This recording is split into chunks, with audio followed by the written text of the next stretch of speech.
हाल तो सूरत रहूँ छूँ। मारू मूળ वतन आकोलवाड़ी गीर तालाड़ा तालुको अने आ अमारा माँ मोमाई कुलदेवीनो आ मंदिर 2010 में एनो प्राण प्रतिष्ठा महोत्सव थयेलो अने माँ कनकेश्वरी देवीनी आ 9 दिवसनी भागवत सप्ताहનું आयोजन हतुं। एने आज 15 वर्ष पूरा थया छे। तो 15 वर्ष पूरा थयाने निमित्ते आज अमे 15मो पाटोत्सव उजवी रह्या छीए अने आ पाटोत्सवमां जगतगुरु द्वारकाना शारदापीठना शंकराचार्य सदानंदजी महाराज अमारे आंगणे पधारी रह्या छे, माना शरणोमां आवी रह्या छे। एनाथी अमे खूब गदगदित अने खूब आनंदित छीए अने एमनी साथे महानुभावो विजयभाई रूपाणी साहेब, राघवजी भाई, मोहनभाई कुंडारिया अने जयंतीभाई अने एनी साथे दुर्लभजी भाई अने जीतुभाई सोमाणी अने अमारा सौना लाडीला एवा कांतिभाई अमृतिया, जेपी भाई, हसुभाई, विक्रमभाई मकवाणा अने अहींना भावेश भाई सर्व कार्यकर्ताओ अने अमारी साथे अमने सपोर्ट करी सहयोगनी साथे सुंदर मजाना कार्यक्रमનું आयोजन, गुरुदेवनी पूजन विधि अने माँ मोमाईनी शरणोमां गुरुजी पूजा आरती करशे। तो सुपेरे प्रसंगमां आवेला तमाम भक्तजनोने हूँ झिलरिया परिवार वती आवकारूँ छूँ। आप सौ पधारेला सौ पत्रकार भाईओ, माँ मोमाईना मंदिरનું आप महत्व વધારો છો, એનું માયતમ વધારો છો, એના બદલે હું ખૂબ ગૌરવ અનુભવું છું, તમારો આભાર માનું છું અને સમગ્ર મોરબી જિલ્લાના લોકો વધુ વધુ મા મોમાઈના દર્શનનો લાભ લે એવી મારી અંતરની શુભકામના સાથે પ્રાર્થના છે। આજે અમરાપર એટલે કે મોરબી પાસેનો ગામમાં મા મોમાઈનો પાટોત્સવનો એક દિવ્ય અને ભવ્ય કાર્યક્રમ હતો। પરમ પૂજ્ય જગતગુરુ શંકરાચાર્ય પણ પધાર્યા હતા અને આજની આ ધર્મસભા ખૂબ જેને કહીએ કે દેશ અને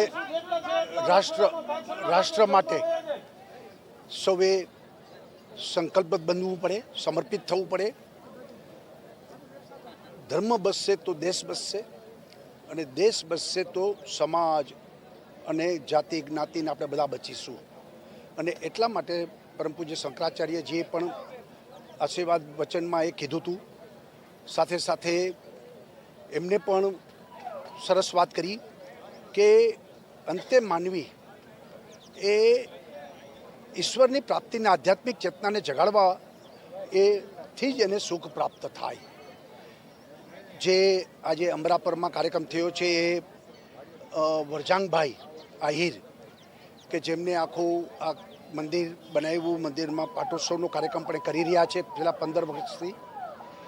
વરજાંગભાઈ પણ ખૂબ સમાજ સેવક છે અને સમાજ માટે, ગામ માટે, લોકો માટે એ ખૂબ સારી સેવા કરી રહ્યા છે અને એમના સંબંધોને કારણે આજનો આ કાર્યક્રમ ભવ્ય બન્યો છે। હું છું કે પહેલી ઘટના છે કે જેમાં આતંકીઓએ ધર્મ એટલે કે હિન્દુ છે, કલમા પઢો, કલમા ન આવડે એટલે હિન્દુ છે એમ માનીને બધાને જે રીતે એમને માર્યા છે એ વિચારવાનું અને દેશ આખાએ આ વિષયને સમજવાની આવશ્યકતા છે। મારું માનવું છે એ ખાલી પર્યટકો ઉપરનો હુમલો નથી, આ સમગ્ર હિન્દુ સમાજ ઉપરનો હુમલો છે, સમગ્ર દેશ ઉપરનો હુમલો છે, દેશના આત્મા ઉપરનો હુમલો છે। એટલે આ ચલાવી પણ ન લેવાય। મને પૂર્ણ શ્રદ્ધા છે પ્રધાનમંત્રી નરેન્દ્રભાઈ મોદી, ગૃહમંત્રી અમિતભાઈ જે એમને કીધું જ છે કે એકને ગોતી અને બદલો લેવામાં આવશે અને આ આતંકીઓને ભારે પડશે। धर्म के अनुसार राजनीति संचालित होना चाहिए, क्योंकि राजनीति का अर्थ क्या है? साधारण शब्दों में जिस राज्य को नीति पूर्वक संचालित किया जाए उसे राजनीति कहते हैं। नीति शब्द, नीति माने धर्म। यत्र योगेश्वरः कृष्णो यत्र पार्थो धनुर्धरः तत्र श्री विजयोर्भूतिर्ध्रुवा नीतिर्मतिर्मम। अटल नीति, सत्य नीति, राजनीति का अर्थ है कि राज्य में निवास करने वाले नेता हैं ना, नेता राजनीति करते हैं। नेता कौन होता है? जिसमें नैतिकता होती है, जो समाज को ढोकर के ले चलता है, समाज को कल्याण के मार्ग पर चलाता है, वही तो नेता है।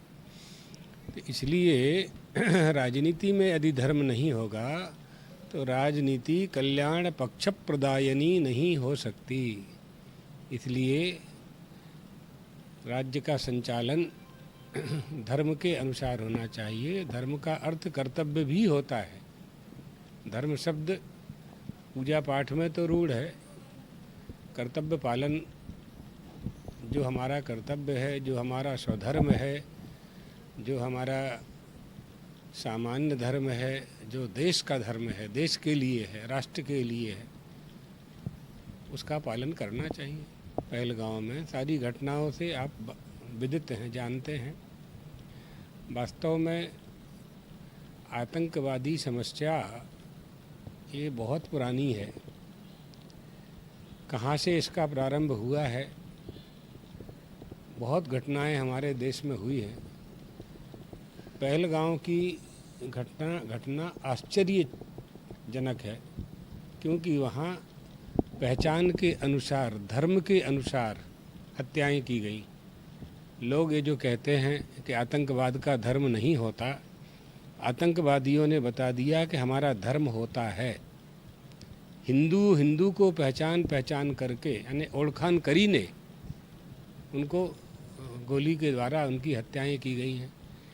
तो ये तो बहुत पशुतापूर्ण कृत्य है। राक्षसों के साथ इनकी तुलना की जा सकती है। असुर हैं ये सब। त्रेता युग में रावण था, द्वापर में कंस था, कलयुग में आतंकवादी राक्षस के रूप में उत्पन्न हुए हैं। हमारे देश की मजबूती को, हमारे देश के ऐश्वर्य को, हमारी समृद्धि को देख नहीं पा रहे हैं। भारत को कमज़ोर करने का ये प्रयास है। अखंड भारत को और खंडित करना चाहते हैं। इसलिए हमारा ये संदेश है, सभी भारतीयों को एक होकर के इनके साथ मुकाबला करना चाहिए, आतंकवाद के साथ मुकाबला करना चाहिए।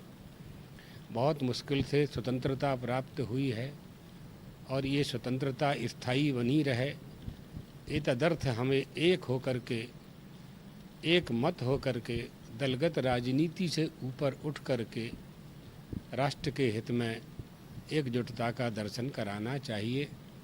उससे हमारी सेना का भी मनोबल बढ़ेगा, नेताओं का भी मनोबल बढ़ेगा, सरकार का भी आत्मबल पुष्ट होगा।